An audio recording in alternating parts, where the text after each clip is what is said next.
Hi guys, so tax audit for financial year 22-23 is around the corner. उसकी due date है 30 सितंबर 2023। तो हर साल मुझे बहुत ज़्यादा क्वेरीज आती हैं मेरे charter accountant, professional charter accountants जो हैं, कलीग्स हैं, उनसे भी आती है और क्लाइंट से तो बहुत ज़्यादा आती है। तो हमने सोचा कि इस बार क्यों ना एक सीरीज़ निकाली जाए। इस सीरीज में हम प्रिसाइजली एक्सप्लेन करेंगे कि टैक्स ऑडिट एग्जैक्टली होता क्या है, टैक्स ऑडिट कब एप्लीकेबल होता है, टैक्स ऑडिट में कौन सा फॉर्म एप्लीकेबल होता है, और एक जो टैक्स ऑडिट रिपोर्ट में जितने क्लॉजेज हैं उनमें जो जो रिपोर्टिंग जाती है with regards to the provision of income tax act 1961, उसमें हम सब कुछ एक्सप्लेन करेंगे और ये पूरी सीरीज निकालेंगे। तो आज हम स्टार्ट कर रहे हैं जिसमें हम डिस्कस करेंगे टैक्स ऑडिट एग्जैक्टली होता क्या है और टैक्स ऑडिट कब एप्लीकेबल होता है। तो starting with it, tax audit basically आपकी जो बुक्स ऑफ अकाउंट्स होती हैं, जो भी प्रोप्राइटर की बुक्स ऑफ अकाउंट्स है, कंपनीज की बुक्स ऑफ अकाउंट्स है, सर्टेन प्रोविजंस हैं सर्टेन एक्ट्स में जिसमें आपकी रजिस्ट्रेशन हो रखी है। इनकम टैक्स एक्ट में भी प्रोविजंस हैं, कंपनीज एक्ट में भी प्रोविजंस हैं। जो इनकम टैक्स एक्ट में हम ऑडिट करते हैं उसको टैक्स ऑडिट बोला जाता है, जो कि सेक्शन 44 AB में होता है। Section 44 AB of income tax act 1961। Basically उसमें आपको अपनी बुक्स जो है वो एक चार्टर्ड अकाउंटेंट से सर्टिफाई करानी होती है that all the compliances that are falling under the provisions of income tax 1961 have been taken care of, और आपने कोई भी compliances को ब्रीच नहीं करा है, और अगर ब्रीच करा है तो उसकी प्रॉपर्ली रिपोर्टिंग होती है टैक्स ऑडिट का जो फॉर्म होता है, फॉर्म 3CB। तो ठीक है, हम स्टार्ट करते हैं कि टैक्स ऑडिट की एग्जैक्टली एप्लीकेबिलिटी कब होती है। तो जैसा कि हम यहाँ पे देख पा रहे हैं, एज पर section 44 AB of income tax act 1961, every person carrying on any business and if his total sales or turnover or gross received as the case may be exceeds 1 crore rupees in any previous year। तो अगर कोई भी business में है, profession की बात नहीं हो रही, चार्टर्ड अकाउंटेंसी जैसे प्रोफेशन है, लॉयर प्रोफेशन है, एडवोकेसी प्रोफेशन है, मेडिकल भी प्रोफेशन है, प्रोफेशनल्स की बात नहीं हो रही, बिजनेस की बात हो रही है, धंधे की बात हो रही है। तो जहाँ भी कोई बिजनेस में है, भले वो मैन्युफैक्चरिंग हो, भले वो ट्रेडिंग हो, वहाँ पे अगर आपकी पूरे साल में ग्रॉस रिसीट्स यानी कि आपका टोटल सेल, आपकी टोटल टर्नओवर अगर 1 करोड़ से एक्सीड होता है तो आप पे टैक्स ऑडिट कराना एप्लीकेबल हो जाता है, जहाँ पे आपकी जो भी अपने बुक्स ऑफ अकाउंट्स मेंटेन करें वो आपको एक चार्टर्ड अकाउंटेंट से सर्टिफाई कराना होता है। यही अगर कोई प्रोफेशनल हो तो उस केस में जो लिमिट है, carrying on any profession shall if his gross receipts proceeds exceeds 50 lakh in any previous year. तो अगर आप एक चार्टर्ड अकाउंटेंट हैं, अगर आप एक लॉयर हैं, अगर आप एक आर्किटेक्ट हैं, या आप कोई भी और प्रोफेशनल काम करते हैं, उसमें आपकी ग्रॉसरी से अगर 50 लाख से इंक्रीज हो रही है during any financial year, for instance for this financial year, अगर आपकी ग्रॉसरी से अप्रैल 22 टू मार्च 23 में 50 लाख से ऊपर जा रही है तो आप पे टैक्स ऑडिट एप्लीकेबल हो जाएगा। तो मोटा मोटा हमें ये समझ में आता है कि अगर आप बिजनेस करते हैं तो 1 करोड़ से ऊपर का अगर आपका टर्नओवर है तो टैक्स ऑडिट एप्लीकेबल है, और यही अगर आप प्रोफेशन में है तो अगर आपका टर्नओवर 50 लाख से ज़्यादा है तो आप पे टैक्स ऑडिट एप्लीकेबल होता है सेक्शन 44 AB में। लेकिन इसमें कुछ और भी कंस्ट्रेंट्स हैं, इसमें कुछ और भी अमेंडमेंट्स आई हैं, और उन अमेंडमेंट्स के थ्रू ये जो सीलिंग लिमिट है 1 करोड़ की और 50 लाख की एज द केस में भी, इसमें चेंजेस हो गए हैं। सबसे पहले फाइनेंस एक्ट 2020 में एक लिमिट आई जिसमें बोला गया, एक अमेंडमेंट आई जिसमें बोला गया the threshold limit of 1 crore of turnover for tax audit in case of a business एसोसी इज इंक्रीज टू 5 करोड़।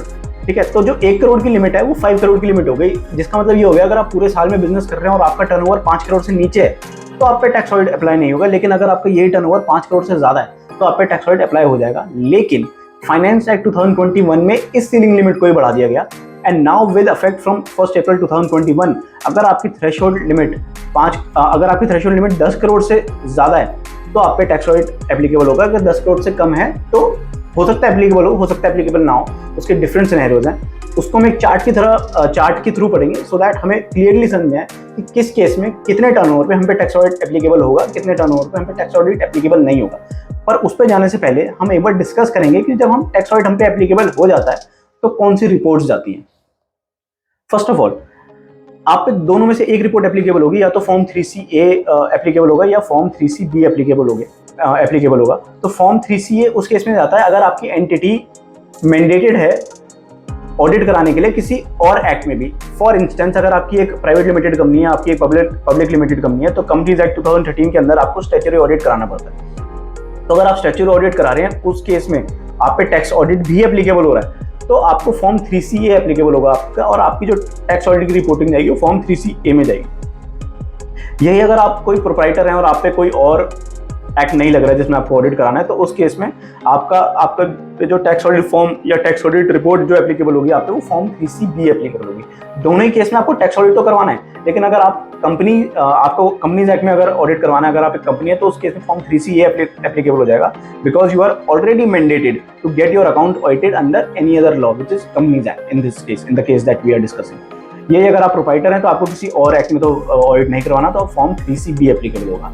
बहरहाल अगर आप पे फॉर्म 3C भले आप पे अगर आप पे 3C(a) रिपोर्ट हो या 3C(b) रिपोर्ट हो, इन बोथ द केसेस आपको एक फॉर्म मिलता है फॉर्म 3C(d), आपको वो फिल करना पड़ता है। इसमें 44 क्लॉजेज होते हैं और उसमें हर क्लॉज में किसी ना किसी सेक्शन में हमारी रिपोर्टिंग जा रही होती है और हम अपनी कंप्लायंस पे, जो ऑडिटर है वो कमेंट्री दे रहा होता है कि आपने कंप्लायंस पूरी करी है नहीं करी, भले ही वो आपकी TDS से रिलेटेड कंप्लायंस हो, PF से रिलेटेड कंप्लायंस हो, या डायरेक्टर से रिलेटेड कंप्लायंस हो, लोन्स की कंप्लायंस हो, किसी भी चीज़ की कंप्लायंस हो, वो फॉर्म 3C(d) में रिपोर्ट होता है और फिर वो फॉर्म 3C(d) इधर फॉर्म 3C(b) की रिपोर्ट में आता है, फॉर्म 3C(a) की रिपोर्ट में आता है, एज द केस में। तो अब हम डिस्कस करेंगे कि टैक्स ऑडिट की एग्जैक्टली एप्लीकेबल कितने टर्नओवर पे होती है और कितने टर्नओवर पे नहीं होती इन case of a business SSC. तो वी हैव अ चार्ट। ये चार्ट बहुत ज़्यादा आसान कर देगा हमारे लिए कंसेप्चुअली समझने के लिए कि हम पे कब टैक्स ऑडिट एप्लीकेबल होगा और कब टैक्स ऑडिट एप्लीकेबल नहीं होगा। तो फॉर इंस्टेंस हम ऊपर से नीचे जाएंगे, क्योंकि हम सबसे पहले जो मोस्ट सिंपल है वो समझने की कोशिश करेंगे। तो अगर आपका टर्नओवर किसी भी फाइनेंशियल ईयर में 10 करोड़ से ज़्यादा है, या आपका 10 करोड़ टर्नओवर है किसी फाइनेंशियल ईयर में 10 करोड़ से ज़्यादा है, तो आप पे टैक्स ऑडिट एप्लीकेबल हो जाएगा। उसमें कोई इफ एंड बट की कोई बात ही नहीं है। 10 करोड़ से जहां आपका टैक्स ऑडिट, जहां आपका टर्नओवर एक्सीड हुआ in case of business SSC, तो आप पे टैक्स ऑडिट एप्लीकेबल हो जाएगा। Now coming to the other part, अगर आपका टर्नओवर 1 करोड़ से ज़्यादा है और 10 करोड़ से नीचे, अगर आपका टर्नओवर 1 करोड़ से नीचे तो आप पे टैक्स ऑडिट एप्लीकेबल है ही नहीं, उसको तो भूल ही जाइए। उसके बारे में सोचने की there are no two ways about it, आपको सोचने की जरूरत ही नहीं है। लेकिन अगर आपका टर्नओवर कहीं 1 करोड़ 10 करोड़ के बीच में लाई करता है, तब उस पर 2 कंडीशन फुलफिल होंगी तो टैक्स ऑडिट एप्लीकेबल नहीं होगा, अदरवाइज टैक्स ऑडिट एप्लीकेबल हो जाएगा। ये 2 कंडीशंस पेमेंट्स और रिसीप्ट्स को लेके। तो अगर पूरे साल में आपको जितनी भी पेमेंट्स रिसीव हो रही हैं, अगर उनका जो कैश का पोर्शन है वो 5% ज़्यादा एक्सीड नहीं करता, तो basically more than 95% of your payments are in your bank account. Plus आपकी पूरे साल में जितनी भी आपकी रिसीप्ट्स हैं, more than 95% of those receipts are in your bank account.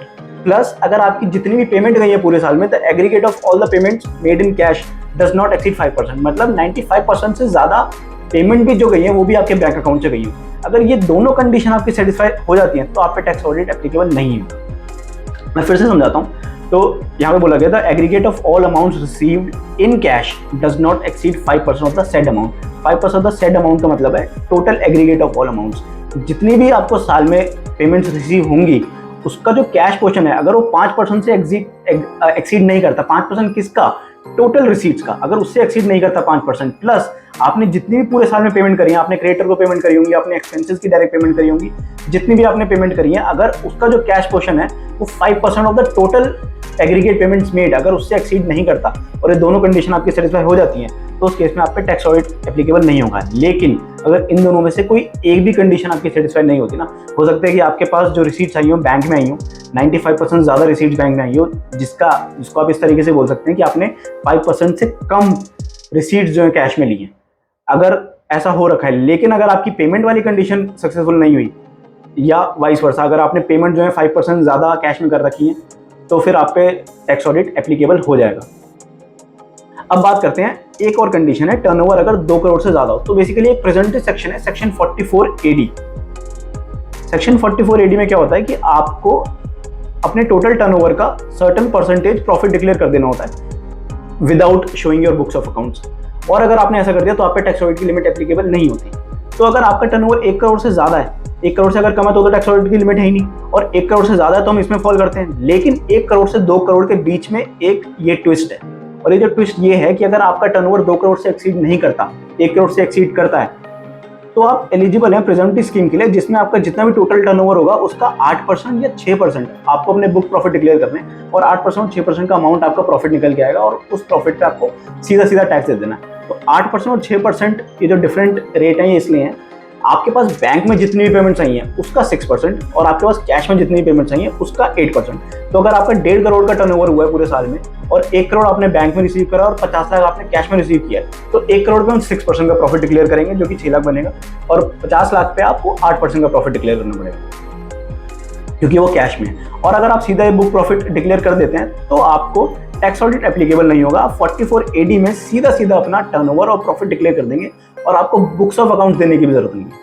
लेकिन अगर आपने ऐसा नहीं किया और अगर आपने प्रेजेंटिव स्कीम में नहीं गए और आपका टर्नओवर 1 करोड़ से ज़्यादा है और 2 करोड़ से कम है, तो फिर आपको अपनी बुक्स ऑफ अकाउंट जो है वो आपको मेंटेन करनी पड़ेगी और आपको डिक्लेयर भी करनी पड़ेगी। आपके ITR फॉर्म में आपका पूरा P&L अकाउंट जाएगा, पूरी बैलेंस शीट जाएगी। यही अगर आपने 8% या 6% डिक्लेयर कर दिया होता तो आपको अपनी बुक्स देने की जरूरत नहीं थी, आपको सिर्फ टर्नओवर देना था और आपको सिर्फ अपनी प्रॉफिट डिक्लेयर करना था 8 या 6% के हिसाब से। तो अगर अब हम इसको पूरा नटशेल में समझे तो अगर आपका टर्नओवर 1 करोड़ से कम है तो आप पे टैक्स ऑडिट एप्लीकेबल नहीं होता। 1 करोड़ से 2 करोड़ के बीच में तो भी आप पे टैक्स ऑडिट एप्लीकेबल नहीं होता। तो यहाँ पे जो 1 करोड़ का अमाउंट है ना, आप इसको 2 करोड़ का समझ के चलो। हम इसको पहले से चेंज इसलिए नहीं कर सकते क्योंकि एक्ट जो है वो 1 करोड़ की बात करता था स्टार्टिंग में। तो अगर आपका टर्नओवर 1 करोड़ है, 1 करोड़ से कम है तो आपको टैक्स ऑडिट एप्लीकेबल नहीं होता। अगर 1 करोड़ से 2 करोड़ है तो अगर आप प्रेजेंटिव स्कीम में जाते हैं 44AD में अपना प्रॉफिट डिक्लेयर कर देते हैं तो आपको बुक्स ऑफ अकाउंट देने की जरूरत नहीं है और टैक्स ऑडिट भी एप्लीकेबल नहीं है। यही अगर आप प्रेजेंटिव स्कीम में नहीं जाते तो आपको अपनी बुक्स ऑफ अकाउंट देना पड़ेगा, टैक्स ऑडिट फिर भी एप्लीकेबल नहीं है और सारी बुक्स ऑफ अकाउंट आपको सबमिट करनी पड़ेगी। यही आपका टर्नओवर अगर 2 करोड़ से एक्सीड कर जाता है, 10 करोड़ तक चले जाता है तो आप पे ये वाली लिमिट्स तय हो जाएंगी, जिसमें अगर आपने ये दोनों कंडीशन सेटिस्फाई कर दी तो आप पे टैक्स ऑडिट एप्लीकेबल नहीं होगा, अदरवाइज आपका टैक्स ऑडिट एप्लीकेबल होगा। इसके बाद हम अगले वीडियो में डिस्कस करना स्टार्ट करेंगे CCB में जितनी भी रिपोर्टिंग होती है, जितने भी क्लॉज होते हैं, जितनी भी उसमें कमेंट्री करता है चार्टर्ड अकाउंटेंट, वो डिस्कस करेंगे। तो हमारे साथ बने रहिए। Signing off, stay connected, see you.